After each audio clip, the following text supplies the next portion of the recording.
법인을 설립할 때 작성하는 원시정권은 단순한 형식적 문서가 아닌 기업의 헌법과 같은 역할을 합니다.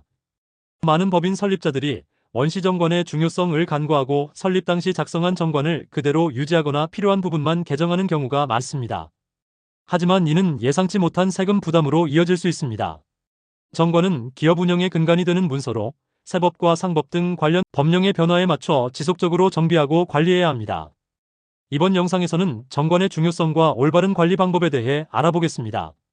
정권은 왜 정확해야 할까요? 정권에 객관적이고 구체적인 규정이 없으면 특별공로금과 같은 지급액이 송금으로 인정받지 못해 법인세 부담이 증가합니다. 퇴직금에 대한 명확한 규정이 없으면 퇴직소득이 아닌 근로소득으로 취급되어 높은 세율의 종합소득세가 부과됩니다. 정권의 규정이 불명확할 경우 조세 불복 청구를 해도 기각될 가능성이 높아 추가적인 세금 부담을 피하기 어렵습니다. 정권은 사적자치의 원리에 입각하여 기업이 스스로 결정한 내용을 명확히 명시해야 합니다. 기업의 명칭부터 개별 행위까지 모든 것은 정권에 근거하여 진행될 때 법적 보호를 받을 수 있습니다. 정권 불명확으로 인한 실제 피해 사례를 살펴보겠습니다. 2003년 A법인은 대표이사의 퇴직금 외에 28억여 원을 특별공로금으로 지급하고 이를 법인세 납부 시 송금 삽입하였으나 국세청은 이 중 14억에 대해서는 특별공로금으로 인정하지 않고 법인세를 부과했습니다. 이 법인은 조세 불복 청구를 하였으나 조세심판원도 정권의 특별공로금 산출에 객관적이고 구체적인 기준이 제시되지 않았다는 점을 첫째 기각 사유로 들어서 이를 기각하고 법인세 부과를 인정했습니다. 충무로에서 제지유통업을 20년간 경영하고 퇴직한 L 대표는 정권에 입각하여 퇴직금을 받았으나 연말정산을 하고 깜짝 놀랐습니다. 20년간 기업을 운영하고 퇴직하고 받은 퇴직금에 대해서 종합소득세가 부과되었기 때문입니다. 퇴직소득으로 인정받지 못해 근로소득세를 냈고 법인도 과도한 급여에 대해 송금으로 인정받지 못해 추가적으로 법인세를 납부했습니다. 두 사례 모두 정권의 객관적이고 구체적인 규정을 반영하지 않았기 때문에 발생한 문제입니다. 단순히 주주총회에 의해 정한다라는 모호한 규정은 세무당국에 의해 적법한 지급 규정으로 인정받지 못합니다. 정권은 기업의 헌법과 같습니다. 기업의 명칭, 개별 기업의 행위는 사적자치의 원리에 입각해서 스스로 결정하고 진행할 수 있습니다. 다만 스스로 결정한 내용을 정권에 정확히 명시해야 하고 이를 근거로 경영을 해야 문제가 없습니다. L 대표의 경우도 기업이나 대표는 합리적인 행위라고 판단하고 퇴직금을 지급하였으나 정권의 퇴직금에 대한 명확한 규정을 명시하지 않고 주주총회에 의해 정한다라고 해놓고 퇴직금을 수령하였기 때문에 예상하지 못한 세금 폭탄을 맞게 된 것입니다.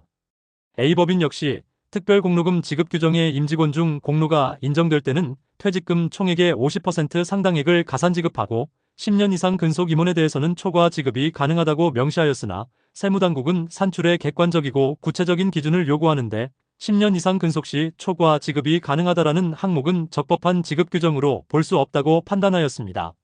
앞에서처럼 구체적인 손실을 발생시키는 규정도 있지만 대표이사 등 실무자 및 협력자를 불편하게 만드는 규정들도 많습니다. 예를 들어서 정관상 임원을 3명 이상 두도록 규정되었다면 회사에 인력이 부족하거나 필요하지 않음에도 불구하고 반드시 3명 이상을 선임해서 등기해야 하고 최소한 임기 만료 시마다 변경 등기를 하기 위해 많은 시간, 노력을 기울이는 수고를 해야 합니다. 임원은 일반 근로자보다 우월적 지위에 있기 때문에 그 보호의 정도가 근로자보다 약하거나 존재하지 않습니다. 근로자는 산재법이나 근로기준법에 의해 보호가 가능하지만 임원은 기본적으로 근로자로 보지 않기 때문에 근로기준법의 보호에서 많이 벗어나 있습니다. 그렇기 때문에 임원은 정권의 규정에 의해서 보호받아야 합니다. 예를 들어 직원의 경우 업무상 사망을 하는 경우 비과세로 유족보상금이 지급되지만 임원은 근로자로 보지 않기 때문에 그 혜택을 볼 수 없습니다. 임원의 급여나 상여금도 정권의 규정에 의해 지급될 때 법의 보호를 더 잘 받을 수 있습니다. 앞의 사례에서처럼 임원의 퇴직금도 정권에 정확히 적시되어야만 보호를 받을 수 있습니다.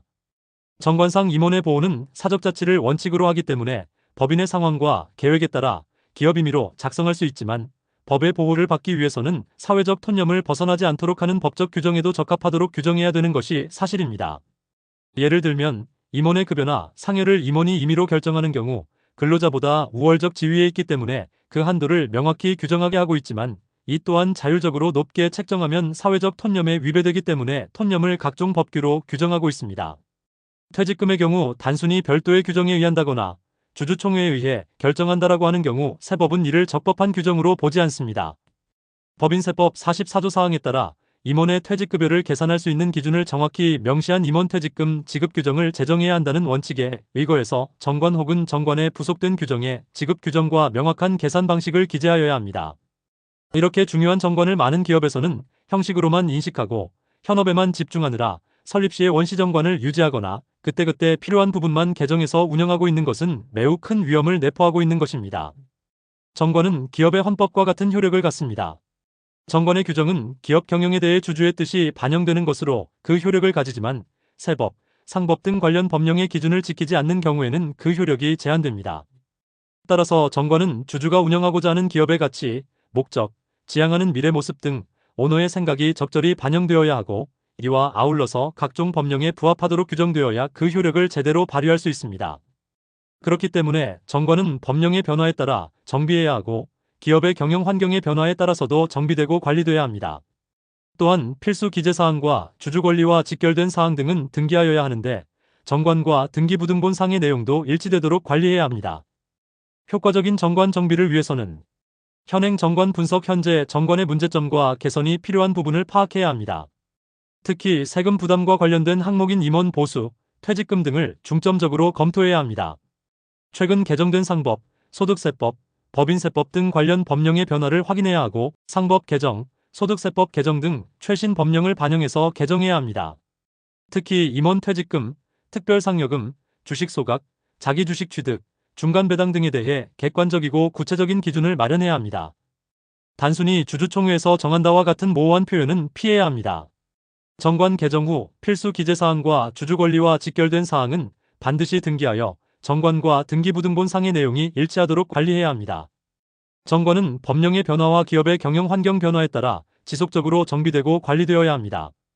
정기적인 정관 검토와 개정을 통해 법적 리스크를 최소화하고 기업과 임원을 보호할 수 있습니다. 정관 개정은 단순한 형식적 절차가 아닌 기업과 임원을 보호하는 중요한 과정입니다. 위의 체크리스트를 기반으로 정기적인 정관 검토와 개정을 진행하여 예상치 못한 세금 부담을 방지하고 기업 운영의 안정성을 확보하는 것이 중요합니다. 오늘 강의는 여기서 마치겠습니다. 다음 시간에는 정관 개정만으로도 합법적인 자금 활용이 가능하다는 주제를 가지고 다시 찾아뵙겠습니다. 이번 영상이 도움되셨다면 구독, 좋아요, 알림 설정 부탁드립니다. 감사합니다.